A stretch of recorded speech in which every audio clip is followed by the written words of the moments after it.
Welcome to the Common Time Podcast, a show designed to give music educators practical, inspiring ideas for you and your program. Each week, we sit down with world-class educators, composers, and conductors to talk about teaching, leadership, and building programs that thrive without burning yourself out. So whether you're a band, orchestra, or choir director, our goal is simple: to help you grow and stay inspired and remember why you fell in love with teaching music in the first place. This is season 4, and we're diving even deeper. More real conversations, more actionable takeaways, and more voices shaping the future of music education. Let's get into the episode. Our guest today is Gary Lewis. Welcome, Gary. Thanks so much for having me, guys. It's great to see you both. We are so excited to have you. So Gary Lewis is the Director of Orchestral Studies at the University of Colorado Boulder. He's also the music director and conductor of the West Texas Symphony, and we are really excited to share his experience with everyone today. John, why don't you get us started? Thanks, David. Hi, Gary. It's so good to see you. Thanks for being here.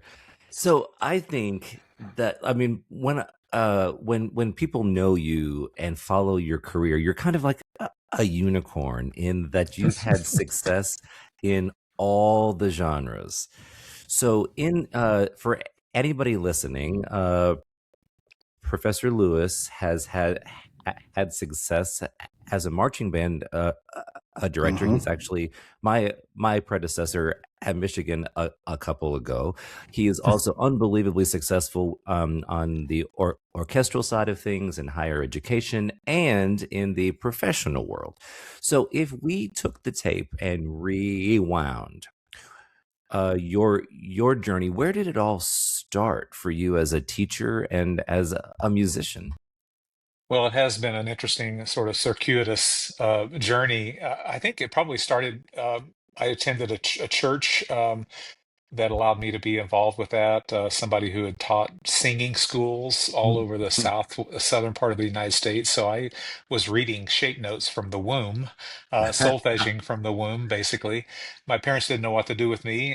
They got me guitar lessons from a guitar player from the who had a career at the Grand Ole Opry. So I played a lot of country and western, learned how to deal with theory and that sort of thing, and turned into a jazz guitarist through school. But I think certainly the most formative years were during my middle school and high school years, and I owe so much to incredibly inspiring band directors who saw some spark in me and really helped to feed it, point me in the right direction. So then I went on to become a Bachelor of Music Education student at the University of Oklahoma, and then go Boomer Sooner, Boomer and Sooner. then went directly into a degree in wind conducting, and then met John Whitwell, who hired me, who was another incredible influence, professional father to me, and through that connection made it to Michigan, and then on as you mentioned. So yeah.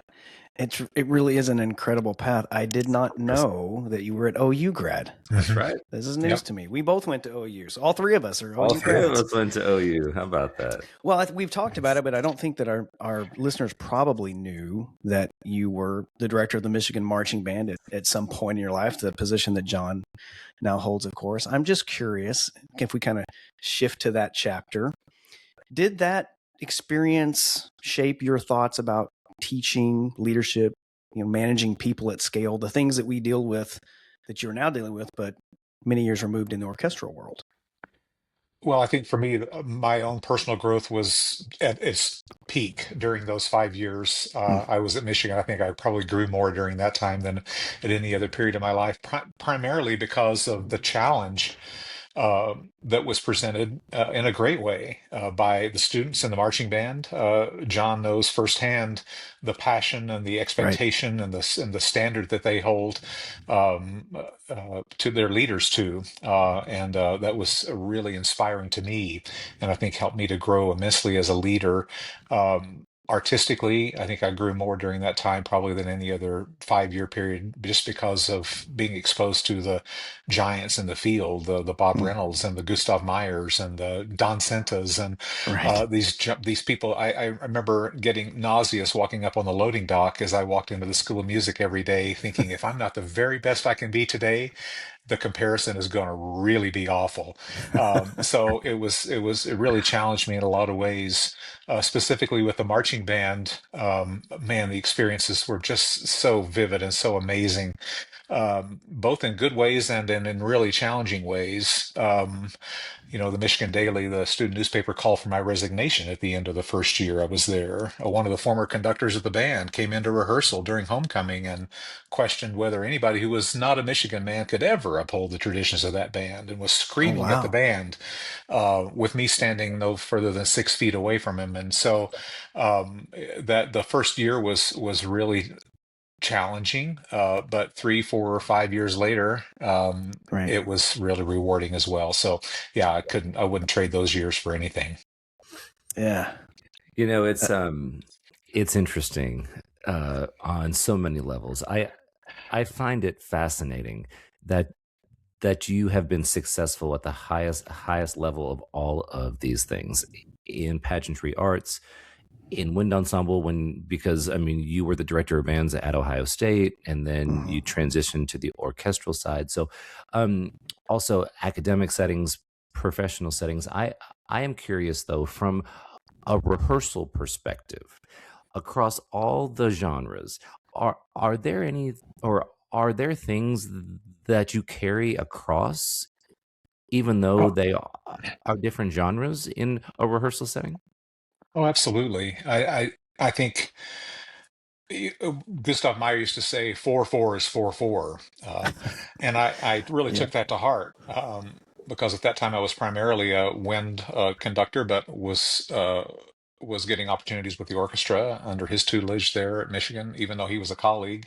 And so I took that and ran with it, really.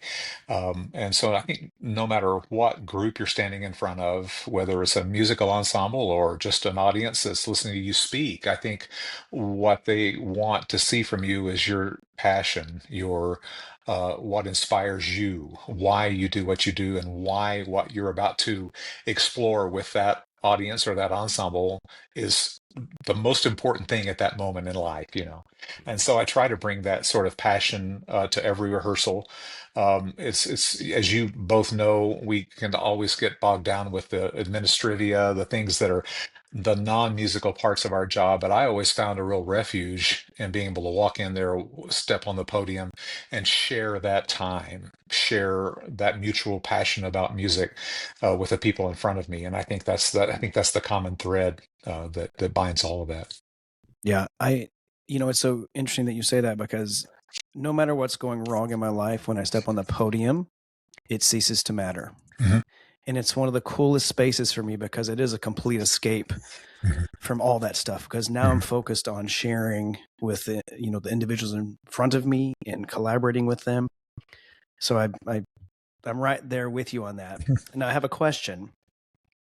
I think possibly all three of us, when we started our careers many years ago, the the persona on the podium was less collaborative. There was more control, if you will, to use that word. Um, I'm curious if you experienced the same as I did, and how do you give your musicians more ownership now, since we've kind of we've changed to, this is about collaboration. So how does that work for you? Well, I think it is probably true that I've changed in that way. Although I think, just given my personality, I think I've always tried to avoid the maestro tyrant sort of Mm, approach to things, and I think that's one of the things that I owe Gustav Meyer so much in regard to, particularly with conducting, because he was all about facilitating. His whole concept of conducting technique was about facilitating the group to play better together. And how mm, can you do that? And so I think fairly early on, I realized that really chamber music is the best way for musical training to occur at its highest level. And the more we can make our large ensembles chamber music like, the faster our students are going to grow, or the musicians are going to grow, and the better the ensemble is going to be in right. rather short order. Uh, so yeah, I do think it's true though that musicians are even less tolerant of something that is all controlling, both from a psychological point of view and also an artistic point of view. Mhm. And having realized that the group is going to play better, they're going to grow faster if I, in Gustav's words, give up a certain kind of control to gain a more sophisticated kind of control. That's where the magic Mm, happens. And so I do think that's true. We need to enlist, inspire, engage, empower the musicians to contribute to this, as you mentioned, a collaborative thing, and we're guiding it in ways that are maybe not as controlling, but are more nurturing. right. No, I, absolutely. I would argue that's going to be true for all levels. I mean, we're Yep, talking absolutely. beginners through professional players, right? Absolutely, it's absolutely true, and it's the more we give. I remember reading Stephen Covey's book, the Seven Habits of Highly Effective People, Right. many years ago when it first came out, and he had an interesting take on the word responsibility. He noticed that it was response hyphen ability, and respelled it, recast it that way. Right. And I think the more responsibility we give our students, the more ability to respond that we give to our musicians and empower them with, then the better able they're going to engage us. Younger students may not understand what's happening at the time, but they grow faster. Older musicians, professional musicians, appreciate the collaborative nature of that, and appreciate being given a voice in what's going on, both musical and otherwise. So I really do think that's the only way to go about it. Mm, I have to say, I can't. I mean, we all can't underscore strongly enough how important chamber music is, and yeah. there is time to do it. Hmm. Now, our colleagues listening to this going, I have this and this and this, and I get it. We've all been there. However, the priority, it should be prioritized somewhere in the curriculum, in my humble opinion. I mean, Yeah. it's just so important. It is so important and so difficult, as you mentioned. I mean, just from a personnel standpoint, a facility standpoint, a scheduling standpoint, all those things are challenges in regard to that. And that's although I do believe that we need to do everything we can to make it happen. One of the things that we do have control over is the large ensemble and the way that we set that up, and the way that we teach, and the way that we conduct, and the way that we empower the students within that, the way that we direct their ears, the way that we project the score, and all the things that would be core experiences in a chamber music setting can often be sort of shoved to the side when one person takes charge. Mm, But the more we can bring into our large ensemble settings those things that are more indigenous to the chamber music setting, I think we can have, in a way, the best of both worlds. yeah, absolutely. And I'm just kind of thinking at the collegiate level tend to do that more than we see in public education. And I mean, I would encourage our listeners to try to work that in. I know at the wind ensemble level, my top players would always have one or two chamber experiences each semester. And yes, they might be in another room rehearsing while I was doing large ensemble with another set of players, but there was always a way to move things around where, okay, I'm going to go over there and coach them for 10 minutes while you guys are on a break. There's just ways to do it if we prioritize it. And you've already mentioned that I think it's not only great for the players, it's great for the person in front of them. Mhm. Like there's so much growth that can happen there. So I'm glad that you mentioned it. Yeah. Well, and I want to just piggyback on what you said. One of the things that I admire about the circumstance you described there is that you were willing to let some of those better players go into another room and not be under your direct control. And I Mm, think a lot of people are reticent to do that. They don't want to let the best players out of their rehearsal because things won't go as well. When really, in reality, the ones who remain are the ones who need that the most. And the absolutely. ones who are in the other room are the ones who need that the most. And so I think just yielding control is hard for a lot of us. And I applaud that, Yeah. that Makes sense. sort of approach. Yeah.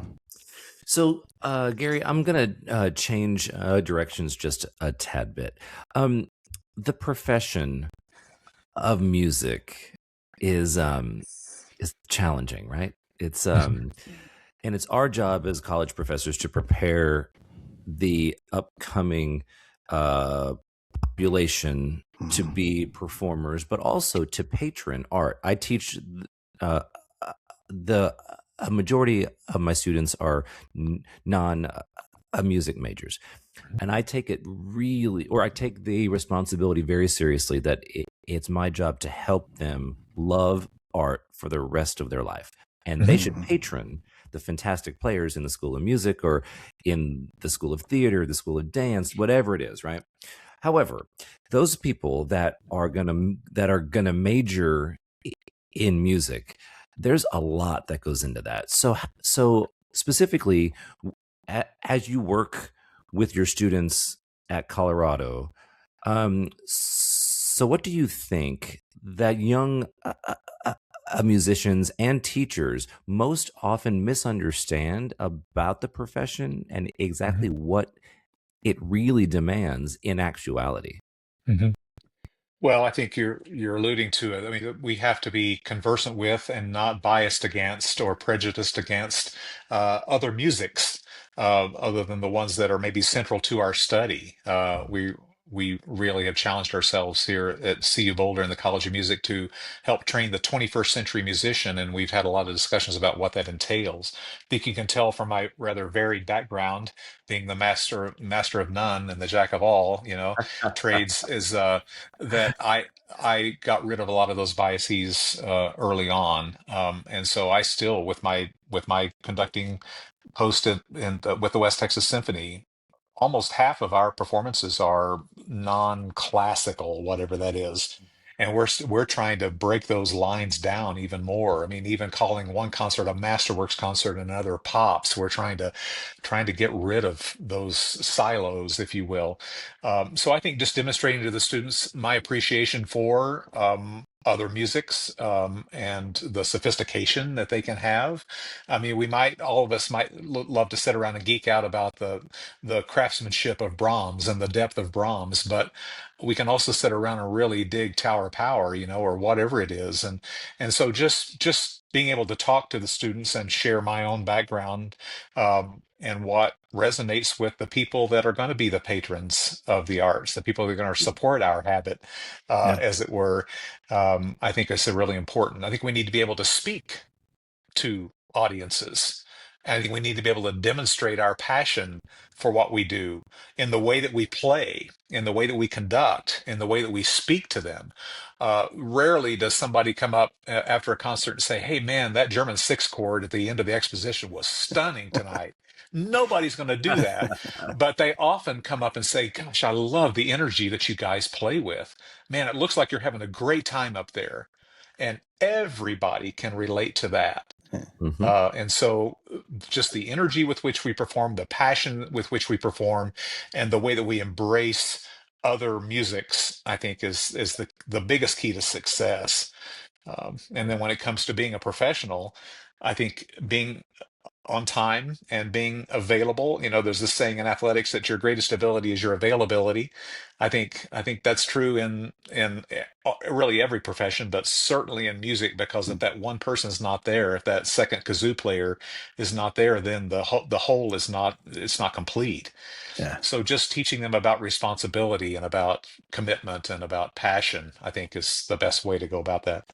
I also think too, though, a part of our job is to teach them that it's okay, that it's difficult, but there's nothing better, right? Yeah, right. Well, if it wasn't hard, it wouldn't be fun. Mm. And so that's one of the reasons why I think um, maybe higher quality repertoire is not as approached as much as it might be, especially at younger ages, just because it's not an immediate gratification sort of a thing.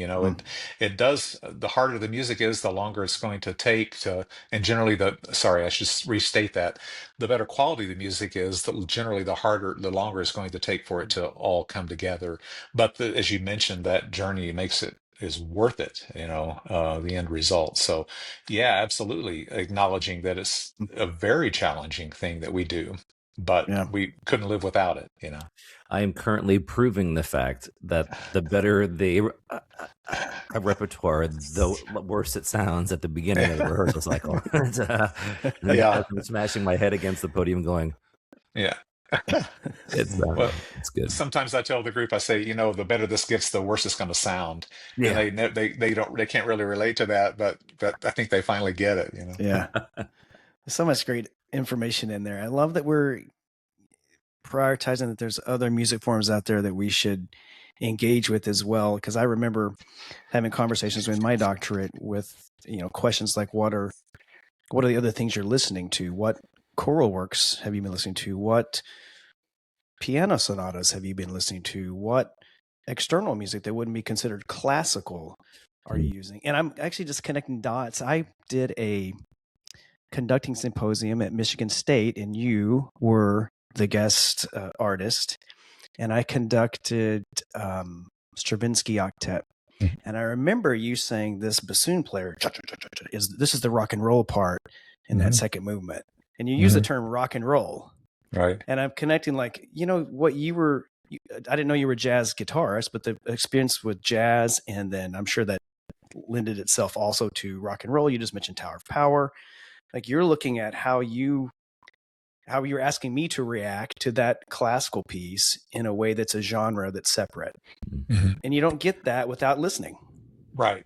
Well, I'm grateful for my unique background, and that I Right. think it's equipped me in certain ways as a conductor, that I would not have been as well equipped. And Mm. a sense of time, a sense of rhythm, a sense of pulse, a sense of Right. groove.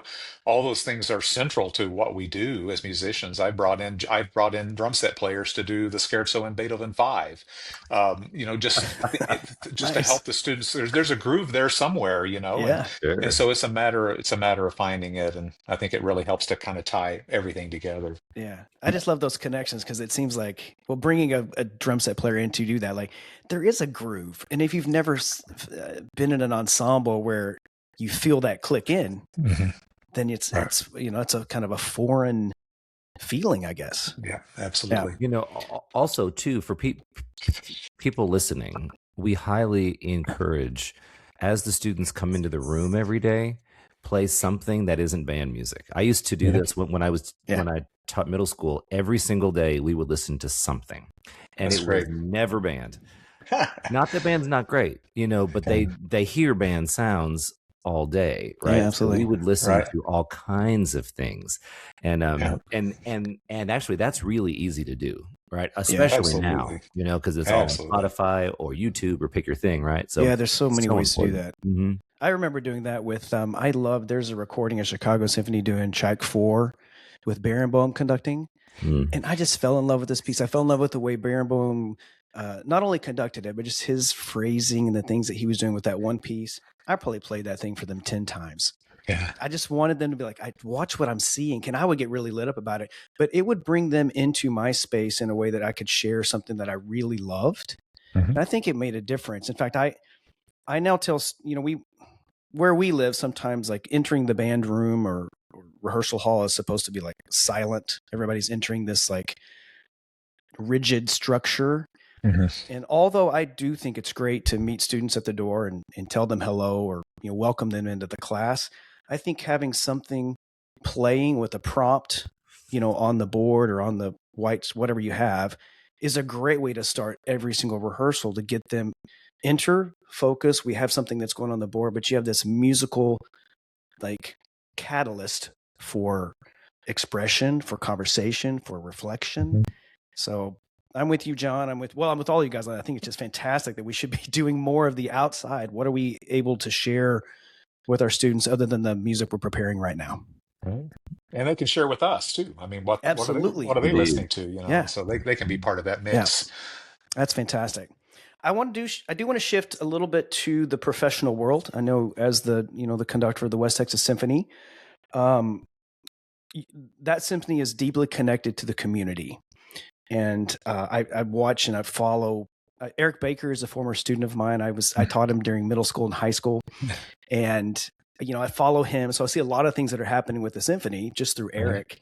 Right. And I'm just curious, how has the sort of community connection, that reality, shaped the way you think about education, relevance, the role of the ensemble beyond the concert hall? And you were just mentioning, kind of breaking down these barriers of this is a masterworks, this is pops, but like, where are you? What are your thoughts on that now? Yeah, it's really a great question, and I think what it's brought me to focus on is how important it is how we present ourselves to the patrons, how important it is that we create an ambiance in the performance that's not off-putting or not Mm, exclusive, but inviting. How we are in the community in every way. I'll tell you what made me decide that to be a conductor was growing up in Oklahoma City in third grade. They would take all the Oklahoma City public school students to various cultural venues, theater production, historical museum, et cetera, et cetera. And one of those was the Oklahoma Symphony. Hmm. And I'll never forget seeing that little gray-haired man stand up there, and he'd look over here, and the cellos would do something cool, and he'd look over here, and the violins, and they were doing Mars and Jupiter from the planets. And I thought, that's it. I want to do that. yeah. And so we bring in 5,000 third graders every year into the concert hall to experience being embraced by a full orchestra. You Right. know, I love our that. musicians are out into the schools constantly, both as a small ensembles, which is one of the unique things about that organization, is the principal players all comprise chamber ensembles. And so they're constantly teaching. Individually, they're teaching privately, they're teaching in the public schools, they're teaching at the university level. And so just the way that we engage the community through our educational mission, I think is really important. What I say on the podium, I think is important. I Mm, have personally strong belief that we need to be playing musics that are not all by dead white European males, you know? right. And so the way that I introduce that music to otherwise rather conservative audience is I've found to be very important, and so that they are willing to take a chance and willing to access this Mm, music. Um, we have a beautiful concert hall there, thanks to the fact that the people in the Permian Basin want the same things for there's a lot of civic and community pride in Mm. having a professional orchestra there. right. And so all those things I think come together, the way we educate, the way we collaborate with other arts organizations, the ballet, the opera, etc. All those things create community, and our musicians are embedded in the community. And so all that together creates a really positive symbiosis. Yeah. Quick follow up. I've noticed this in the orchestral world that the educational initiatives oftentimes focus on the elementary kind of age of Hmm. children, Hmm. which I think is fantastic. I'd love to Hmm. get them young, like get Hmm. them involved in music as quickly as we can, as early as we can. I don't see as much in like middle school, high school. Do you have Hmm. any ideas how we could bridge that gap? Should directors reach out to community orchestras? What's a good Sure, that's a great symbiosis there? question. Well, I did leave out the fact that often when I'm in town, I'm out in the schools working with those ensembles in the Mm. clinic setting and rehearsals. Right. I left out that we do a side-by-side performance every season where we bring in area high school and university students to sit side by side with the West Texas Symphony in performance. And we have every performance, we have sometimes busloads of students that are coming to hear the orchestra live or coming Gotcha. to hear a dress rehearsal, and our doors are completely open. So we've reached out and we continue to reach out in that respect. I'll be in Lubbock next week doing a cycle with the Lubbock Symphony, and their outreach that week is to high school music students. Mm. So that's an interesting take on that, and it'll Hmm. be different for me than what our usual flow is. You know, just the Yeah. way that I address them and invite them into the proceedings. So, yeah, I think we're trying to do all that to the best we can, given the very busy schedules that middle Right. school and high school music programs Are there maintain. things, sorry to interrupt, but are there things that middle school and high school directors could do to help create that bond that where it Boy, doesn't already exist? I like to think that if I was teaching in a town that had a professional orchestra, that I would want my students to hear the Eric Bakers Yeah. in that orchestra. I would want them to hear the professional model on their instrument, and to hear the professional model from an ensemble point of view, and to hear the repertoire Yeah. that is being played. Just like you said, you played Tchaikovsky four for your students regularly. I hope that they would come in to hear, that quality of repertoire that they might not be doing in their normal in their normal proceedings. So yes, I think the key is just to, again, to maybe encourage their students to experience things beyond their own program, and I understand that it's busy, Yeah. and that there are things to prepare for, and there's a lot of activity surrounding public school music programs. But I think sometimes in keeping those students so focused on that one thing that we maybe don't expose them to the larger world, it would help them grow. Right. I think that's a very I good point. couldn't agree with that more. Tell you that. So, all right. So after all of these chapters in your professional life, marching band, orchestra, higher education, so on and so forth, what do you believe now about teaching that you didn't necessarily believe earlier in your career? Yeah, that's a great question. I think I believe more in creating agency for the musician, the individual musician. I think I view them more as individual vessels into which to pour this inspiration and this passion and this knowledge so that they can grow beyond my time with them. One of my cherished colleagues and mentors, Alan Shin, who was the percussion professor at Texas Tech University and was one of my professors when I was in grad school there. I heard him one time saying, our job really is to put ourselves out of business as teachers. Our job is to grow our students beyond where we are, or beyond the scope of our purview. And I really took that to heart, and I think have tried to focus even more on that. It's particularly easier for me to see that now that I'm working with, undergrads who are going on to prestigious graduate schools, or graduate students who are winning jobs in professional orchestras or in academia. My job is, and it's not hard to get them beyond where I am for sure, just to try to encourage them and give them the experiences, because we're all a product of our experiences. And I really focus on trying to give the musicians with whom I work the most mountaintop experience possible, because I know that that's going to be really formative in who they become as musicians. So then, just as a follow-up to that, I was just kind of thinking, listening to you just eloquently talk about that. Is there ever a time where you have performers that are playing a piece of music that they don't really love, but you have to inspire them to love it? How do you do Yeah. that? Yeah. But we just experienced something like that last semester, um, where I'd made a commitment to do a new work, and it didn't go so well at first, and it was a vocabulary with which they were not familiar and not very adept, and I think just by continuing to point out, wow, isn't this cool? Did you notice this? Listen for this, and so guide their growth, I guess, or their access to the piece by pointing out, the craftsmanship in it, first of all, and then understanding that until we can play this, we're not going to be able to understand it, you know, um, or appreciate it. The best lesson I ever got, I'll try to be brief. The best teacher I ever had, I think, was my undergrad a music theory teacher at Oklahoma, freshman and sophomore theory teacher, Alice Lanning. And she gave us an assignment to go into, for those younger folks, the listening lab, which was Yeah, a I room off remember that where all the lab day. recordings were kept. Yeah. Yeah. Yeah. And we had to experience all these things. Some were recordings, some were tactile experiences, some were other things. We had to write down our impressions. And one of the recordings was of the August of Spring from Rite of Spring. Hmm. And I, for a young tuba player from rural Oklahoma, it made no sense.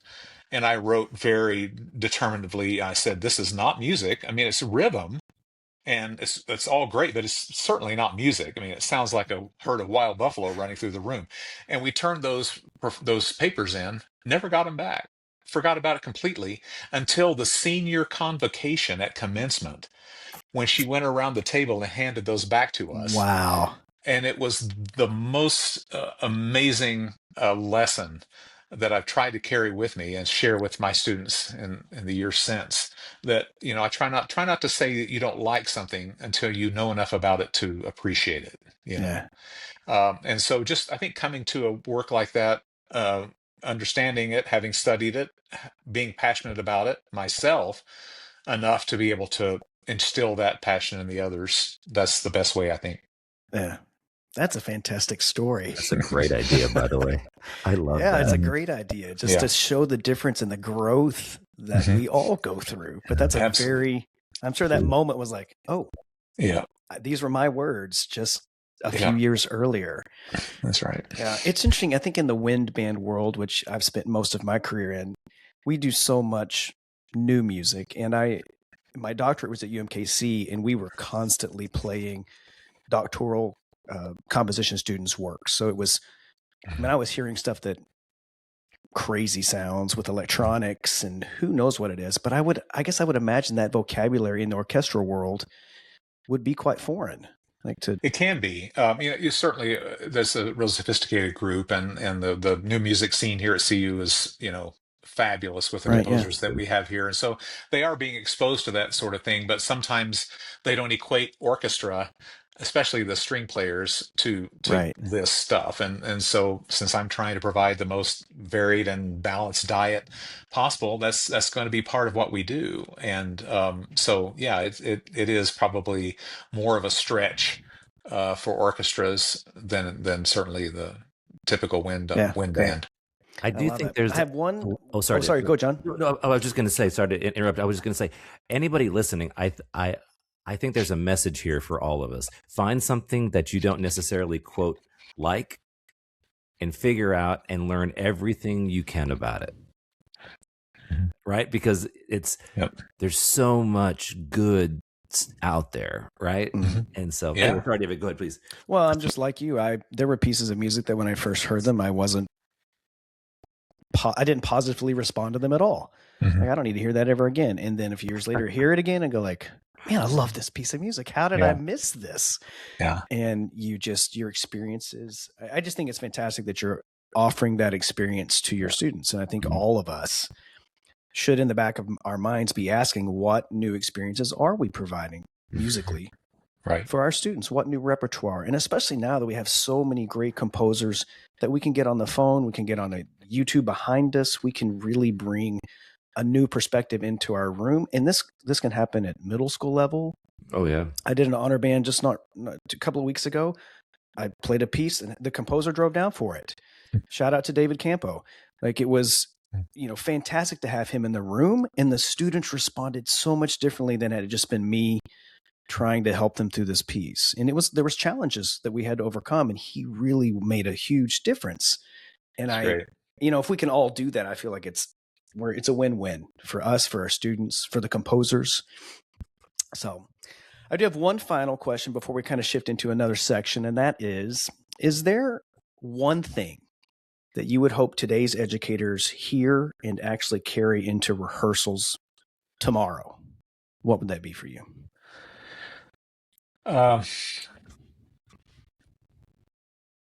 I think just being passionate about what you do, not doing anything without intent, without musical intent. Trying to come to the technique, whatever technique we're trying to teach, through the music. One of the big disconnects I see is in teaching and rehearsing and in conducting is working on technique without a musical concept. And I've found over the years that the stronger the musical concept, the better the technique becomes. I think what I've learned is beyond just being passionate about what you do, directing the ears of the musicians is, I think, maybe the single most important thing that we do as a conductor. Where are they listening? Where are we listening? But where are we directing the ears of the ensemble? Listening is the hardest thing to teach, I think, certainly from a conducting point of view, because we're juggling so many things when we're standing up there. So we don't hear as much as we should. And I'm trying to constantly grow in that respect. But students also are all in their little silos behind their little stands with their instrument.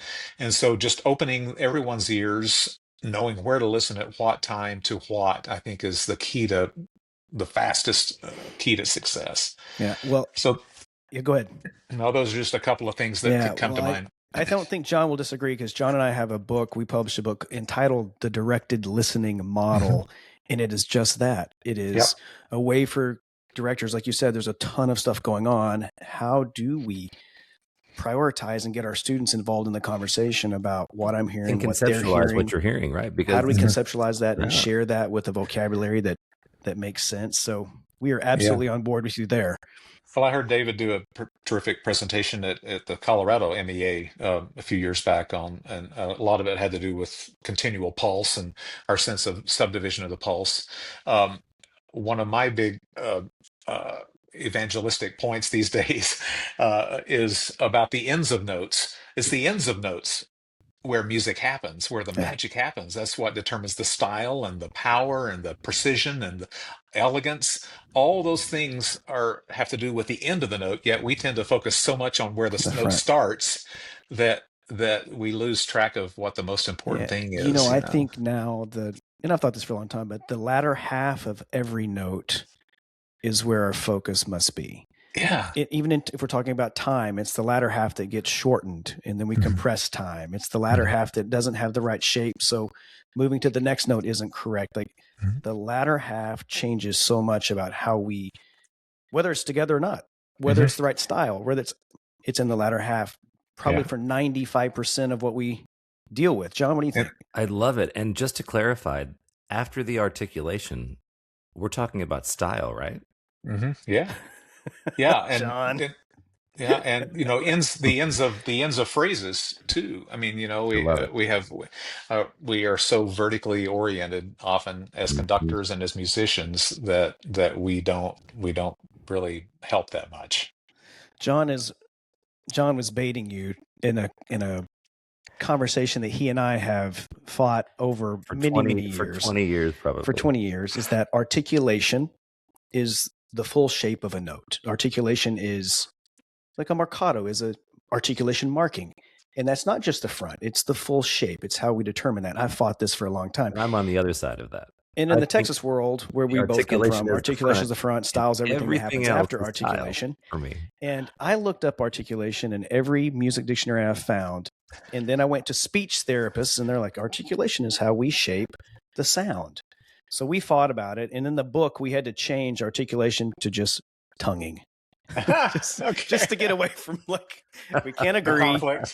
We couldn't agree, so we changed the whole word. But anyway, and Professor Lewis, thank you for helping me kind of prove that point. I'm really glad that you did.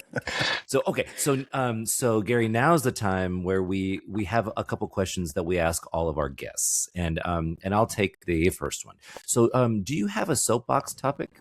And it can be about anything, music, life, anything. I think that was it. I think it's the ends.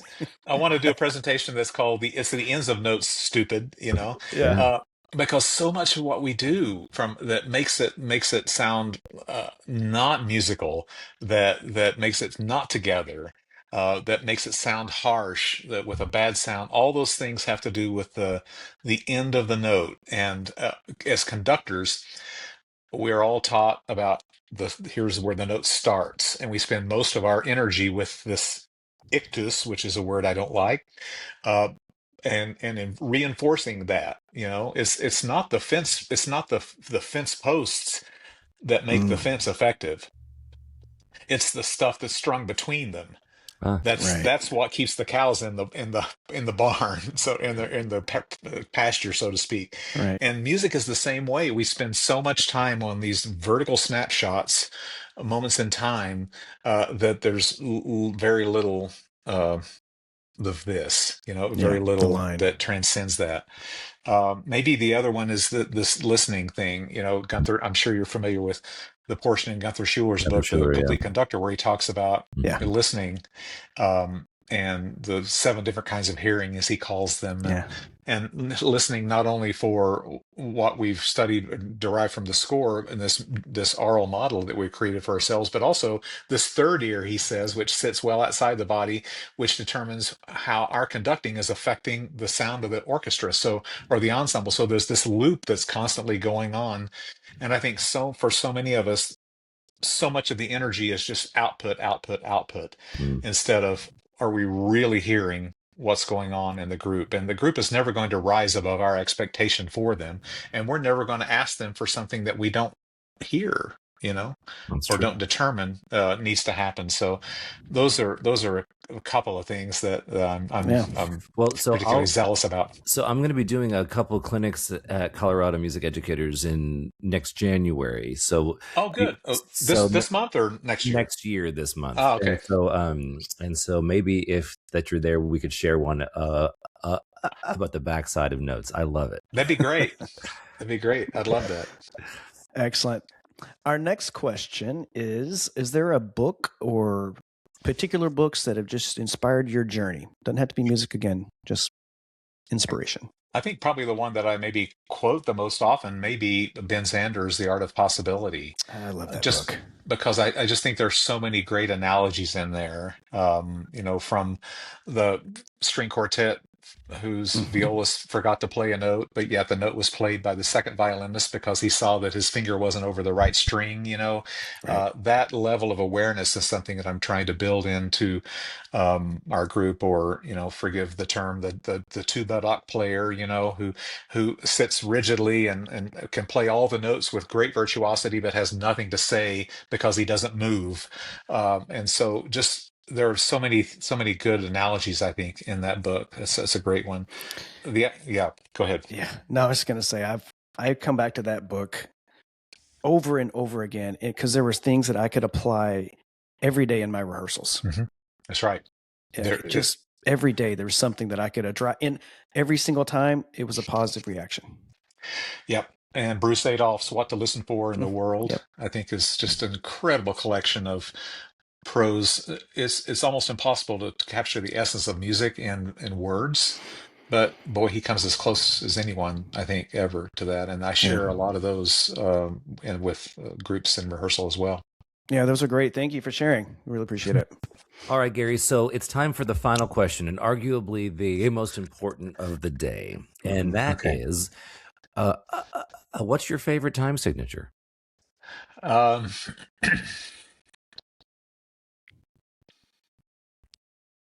I don't know, maybe 2/4, because I think it can be 4, it can be in 4, it can be in 2, it can be in 1. Often it is, especially in classical symphonies. It's often all of those in the same symphony.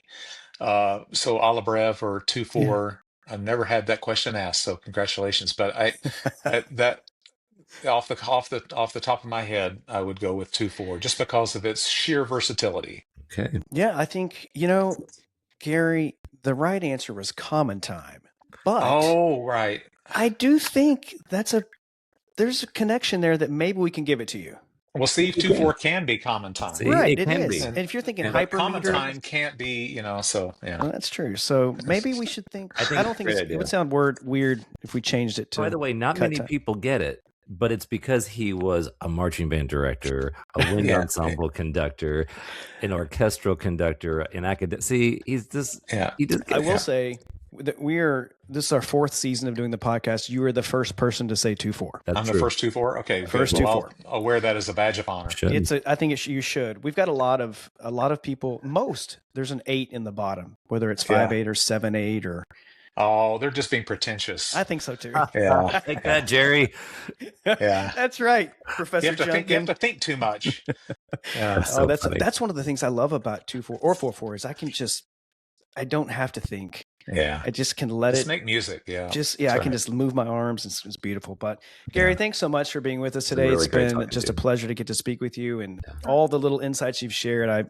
They all resonate with me, and I hope that they will with our listeners as well. So thank you very much. It's great to be with you guys. Great to see you. Thank you. And that's a wrap on today's episode. Thanks for spending part of your day with us on the Common Time Podcast. If today's conversation gave you something to think about or something to try with your students, we'd love for you to share this episode with a colleague. And you can also follow us on social media for episode clips, behind the scenes content, and updates to our upcoming guests. And if you haven't already, please be sure to subscribe so that you never miss an episode. Until next time, keep making music and keep making a difference.